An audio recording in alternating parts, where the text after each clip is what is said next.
Hello and welcome everybody. Today we are going to start the MCQ series. We will do the revision through these MCQs for the topic International Organization. So I hope कि सब लोगों ने अभी तक तो ये complete कर ही लिया होगा और इसमें कुछ चीज़ें जो रह गई हैं उसको भी हम रिविजन के थ्रू MCQs के थ्रू कंप्लीट करेंगे. कुछ छोटी सी बातें हैं जो बोलनी हो वो भी इसी के थ्रू कंप्लीट हो जाएंगी. I will not take you much of time. Let's start it quickly and finish it quickly as well. तो पहला क्वेश्चन यहाँ पे है which one of the following is not. Please remember I am emphasizing not. ये एक important चीज़ है, आपको question को आराम से पढ़ना चाहिए. सो ये क्या पूछ रहा है, कौन सा नहीं है.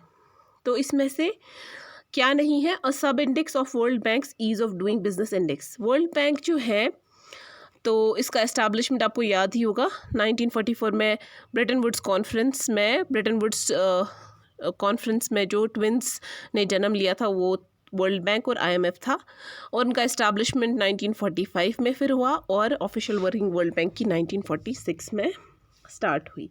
ओके, सो 1945 से 1946 was then the officially working of bank started, World Bank. And World Bank के हेडक्वार्टर्स कहाँ है, वाशिंगटन DC. और इसके प्रेसिडेंट अभी के डेविड मैलपास. ओके, तो क्या है कि ये जो है ईज़ ऑफ डूइंग बिजनेस, ये रिपोर्ट वर्ल्ड बैंक ही देता है. एंड इसके कुछ पैरामीटर्स होते हैं, 6 पैरामीटर्स. ठीक है, तो यहाँ पे क्या कह रहा है कि which one of the following is not a sub index, नहीं है. तो यहाँ पे आप देख सकते हैं, पहला maintenance of law and order, second paying taxes, registering property, dealing with construction permits. Okay, ये आप देख ही सकते हो कि maintenance of law and order is not a sub index of World Bank's ease of doing business index. ठीक है, सो अभी बाय 2020 की जो रिपोर्ट आई थी, 2020 रिपोर्ट में अभी तक India was at the rank of 63rd out of 190 countries. ठीक है, तो it has actually jumped 14 places. I hope कि इतना सही रहा है, ये क्वेश्चन समझ आया होगा आपको. सो नेक्स्ट वाला लेते हैं जल्दी से. The global competitiveness report is published by. Global competitiveness report कौन, ये रिपोर्ट का नाम है, कौन इसको पब्लिश कराते हैं, world economic forum. World economic forum के बारे में बता दूं कि ये एक्चुअली एक NGO है, या हम बोलेंगे इंडिपेंडेंट इंटरनेशनल ऑर्गेनाइजेशन है जो कि पब्लिक प्राइवेट कोऑपरेशन के लिए काम करती है.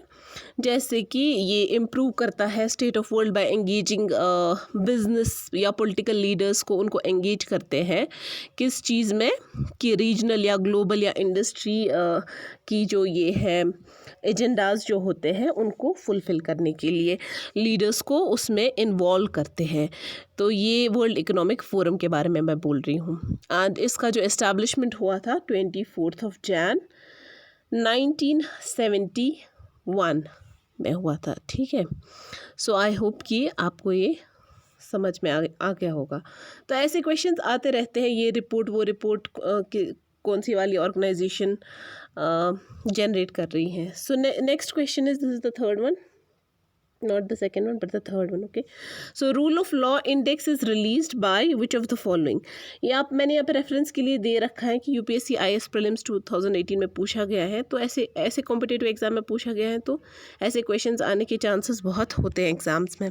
So rule of law index कौन रिलीज़ करता है, what is rule of law index actually, ये क्या है, ये इंडेक्स बताता है कि कंट्रीज़ जो है किस एक्सटेंट तक, मतलब to which extent they countries adhere to rule of law, खुद स्टिक कितना करते हैं वो रूल ऑफ लॉ को. Practice by World Justice Project, ये WJP ही जनरेट करता है. ठीक है, तो you can see here WJP, World Justice Project. Okay, तो इनकी वजह से यही इसको जनरेट करते हैं. फाइन. और ये वर्ल्ड जस्टिस प्रोजेक्ट जो है ये एक ऐसी सिविल सोसाइटी या ऑर्गेनाइजेशन है जिनका मिशन ही है कि they work to advance rule of law around the world. Law मतलब रूल ऑफ लॉ से क्या समझते हैं आप, लॉ का रूल होना चाहिए. ठीक है, इंडिविजुअल रूल नहीं होना चाहिए, जो कानून है कानून का राज होना चाहिए. तो उस रूल ऑफ लॉ को इम्प्लीमेंट करते हैं as suggested by the name itself, तो उसको एसेस करते हैं, ये देखते हैं किस हद तक कंट्रीज़ अपने रूल ऑफ लॉ को एडहेयर करते हैं, स्टिक करते हैं उस पर। और ये कौन देते हैं?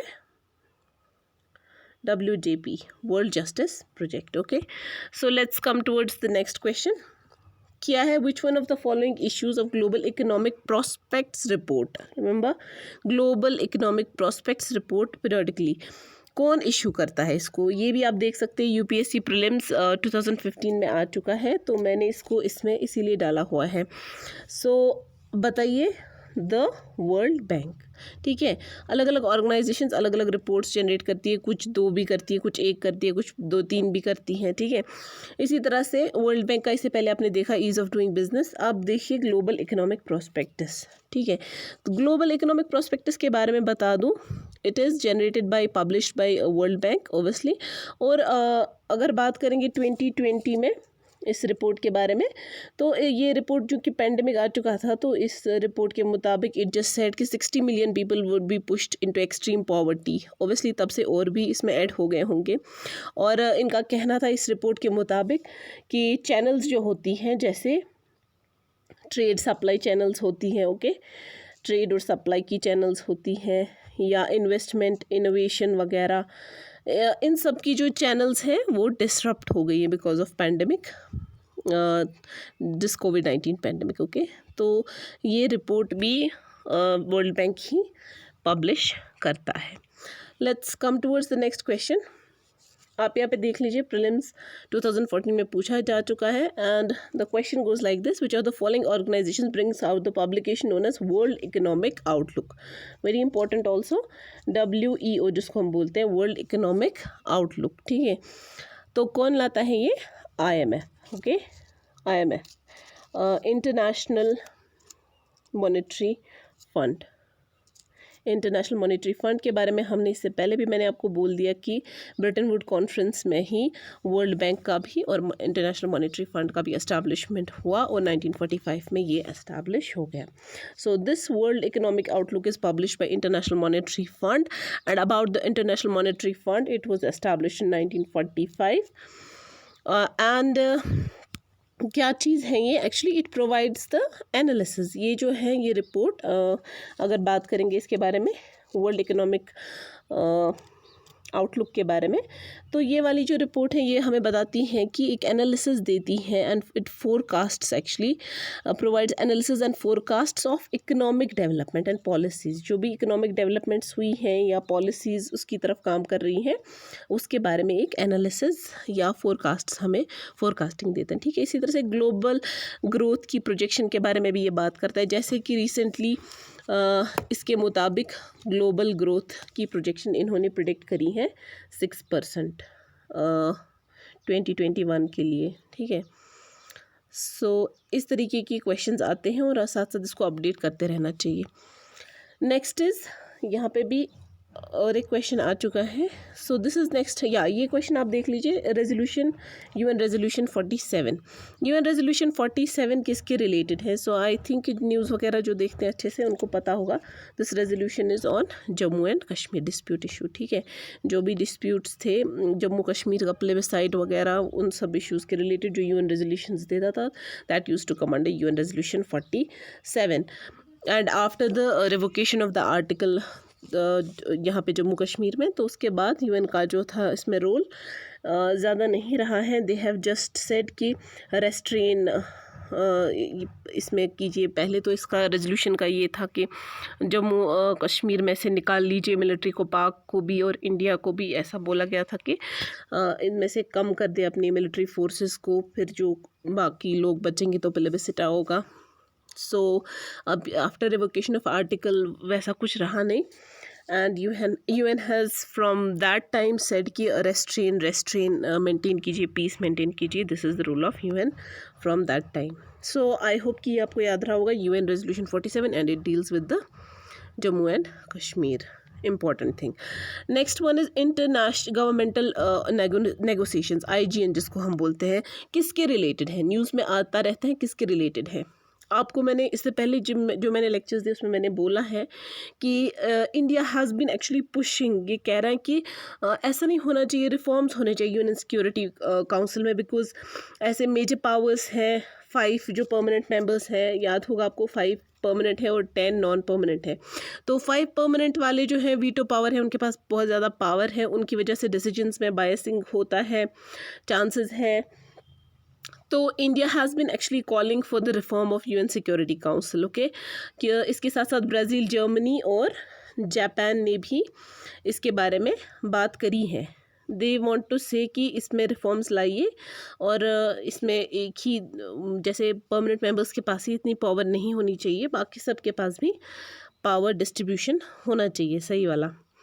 So these G4 nations have supported each other in this bid for permanent seats. और this is about IGN, International Governmental Negotiations. This term is related to UN Security Council reforms. I hope कि आपको ये समझ आया होगा what is this Security Council reforms. हालांकि अभी तक इस पे कुछ ज़्यादा खड़ा नहीं गया है, वैसा का वैसा ही धरा का धरा ये सिस्टम। सो बस they are just pushing it, okay. Then ICJ के बारे में क्वेश्चन है, consider the statements regarding ICJ, International Court of Justice. Everyone knows that it is also one of the 6 principal organs of UN, ठीक है। जैसे Security Council, General Assembly, secretary, तो वैसे ही ICJ भी आता है। And it is also been established in 1945। तो ये यहाँ पे दे ही रहा है, the ICJ was establish 1945 by the same constitutive instrument as the Security Council UN charter to act as the principal judicial organ of the UN। ये बिल्कुल सही है, उस टाइम पे ही सिक्योरिटी काउंसिल भी वजूद में आया, तो ICJ भी इसी के साथ वजूद में आया है। And judgments given in contentious cases between states are binding on the party, this is also correct. when the judgments are passed in ICJ in contentious cases में जब भी judgments पास होती है तो वो दोनों ही पार्टीज़ पे वर्सेस पार्टी 1 वर्सेस पार्टी 2 जिनके बीच में केसेस हो, तो उसका जस्टिस जो होता है वो उस पर बाइंडिंग बन जाता है। So both 1 and 2 are correct. And then let's go, यहाँ पे जो लास्ट वाला है, नॉट द लास्ट, ILO, ठीक है। तो इसमें देखते हैं ILO जो है, international labour Organization, convention 190 is often seen in news related to which of the following, बताइए। So this convention 190 is related to harassment and violence at work place. ILO के बारे में आपको पता ही होगा, सिंस ये नाम से ही पता चलता है, international labour organisation. So this is related with the workers. तो ये स्टैंडर्ड्स सेट करता है, labour standards all over the world. And इसके हेडक्वार्टर्स कहाँ पे है? Remember that, Geneva, Switzerland, okay. Geneva Switzerland में इसके हेडक्वार्टर्स हैं, और गाय राइडर इसके हेड है अभी के। एंड इट हैज़ इनफैक्ट 1969 में इन्होंने नोबेल पीस प्राइज़ भी जीत रखा है। एक और बात है इसके रिलेटेड, इसका जो एस्टैब्लिशमेंट है ना वो बहुत पुराना है, 1919। अब आप बोलेंगे UN से पहले का कैसे है? Because UN was also preceded by league of Nations, पहले लीग ऑफ नेशंस ही बना था, उसी टाइम का इसका भी एस्टैब्लिशमेंट है। सो ILO के बारे में कन्वेंशन 190 जो है, it deals with the harassment and violence at work place. इसमें बाकी भी दिया हुआ है, जैसे forced labour, minimum wage, equal remuneration. अगर आपको याद होगा तो वेज रिपोर्ट भी ये जनरेट करता है ILO। तो ऐसे होता है, कभी आप कंफ्यूज भी हो सकते हो, but it is related to harassment and violence at work place. So here इसमें थोड़ा सा और डाला है मैंने, that option of convention 190 and recommendation number 206 recognise the right of everyone to a world of work free from violence and harassment. Work place पे जो harassment या वायलेंस होती है, इंक्लूडिंग जेंडर बेस्ड वायलेंस और हरासमेंट, जैसे females के साथ, या फिर UN विमेन आगे चलकर उस पर काम करता है, वेमेन एम्पावरमेंट वगैरह पे। सो ऐसे हरासमेंट केसेस या वायलेंस केसेस जो होते हैं, these come under convention 190 of ILO। I hope I am clear. And the last question is about IMO. IMO is International Maritime Organization, and remember IMO is the only organization जिसका headquarter ये London UK में है, okay. ये remember this one. तो और एक चीज़ है, IMO के बारे में क्या काम करता है एक्चुअली, ये याद होगा आपको। Safety and security of international shipping, याद है international shipping, okay, and prevention of maritime and atmospheric pollution by ships वगैरह जो होता है, तो इसका काम है। और इसके हेडक्वार्टर्स मैंने बोल दिए लंदन यूके में है। कैटाकिम जो है वो इस टाइम जो है इसके हेड है। एंड इसका जो इस्टेब्लिशमेंट है दैट इज़ 17 मार्च 1948। हमने ये पढ़ रखा है। मैं फिर से इसको रिवाइज़ कर रही हूँ, रिपीट कर रही हूँ ताकि आप लोगों को एक रिवीजन हो साथ साथ, ठीक है। सो इसके बारे में कुछ दिया हुआ है यहाँ पे। पहला statement, global standard setting authority for the safety security and environmental performance of international shipping, अभी हमने ये बात की, ये इसका है motto. And then the second one is the only UN special agency to have its headquarters in UK, ये भी मैंने आपसे बोला अभी, एक ही ऐसी है जिसका यूके लंदन में हेडक्वार्टर है। तो both of the statements are correct. I hope कि आज का session it has been short and sweet and simple, आप बिल्कुल इसको समझ पाए हो, थोड़ा रिवाइज भी हो गया है। आई होप कि I carry this series on. अगर आप लोगों के कुछ सजेशंस हैं please let me know in the comment box. Take care guys, thank you so much.